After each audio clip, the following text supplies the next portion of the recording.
His father wasn't born into wealth, but driven relentlessly toward it.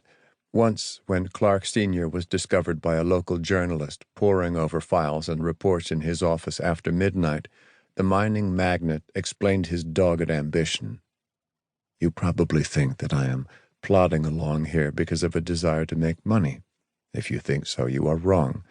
I have more money than I could by any possibility spend. I have more than will be good for my children, perhaps. So it is not for money that I do these things." Pointing to the piles of reports, he continued, "This is a game to me. If I were to stop it, I would die." Most people knew the little millionaire simply as W.A. Fittingly efficient for the terse, seemingly aloof man, he didn't always inspire affection, but no one disputed his tenacity or his love for the game and the fact that he so frequently won at it.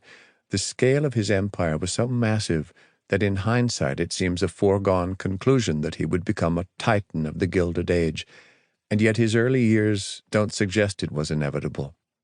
He was born on January 8, 1839, in Connellsville, Pennsylvania. His parents, both of Scotch-Irish descent, were farmers, and he was raised in a log cabin, one of 11 children, 4 of whom died in childhood. W.A. was 10 when a carpenter building a sawmill just north of Sacramento spied gleaming flakes in a riverbed, prompting thousands to race to the Sierra foothills, a gold rush that collapsed 7 years later. He missed out, too, on the rush for silver ore in the Comstock lode at the western edge of the Utah Territory.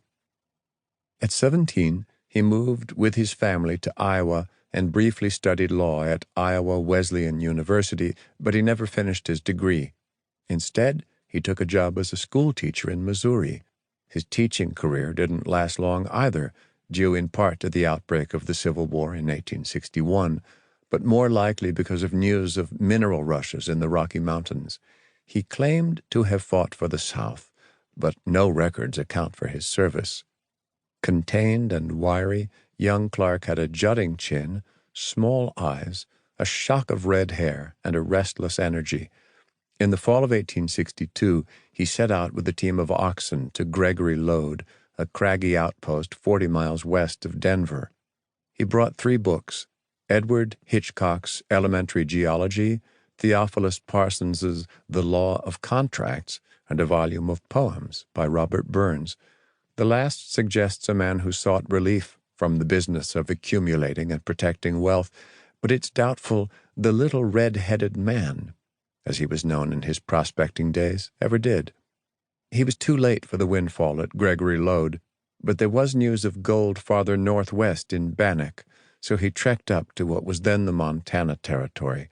At the Jeff Davis Gulch, he set to work sluicing and netted around $2,000, roughly $50,000 today, but he made another discovery that would yield far more profit.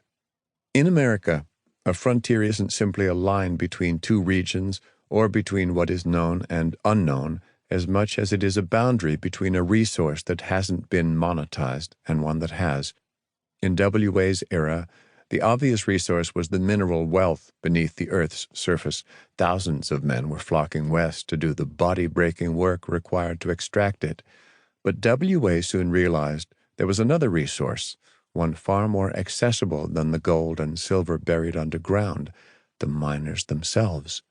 The men dreaming of future fortunes were a vein waiting to be tapped, and W.A. quickly relinquished the fantasy of striking it rich in a riverbed for the realities of buying low, selling high, and cornering markets. Soon, the little red-headed man was traveling from camp to camp, selling pickaxes, tents, and food to the exhausted, hungry, and ever-dreaming miners.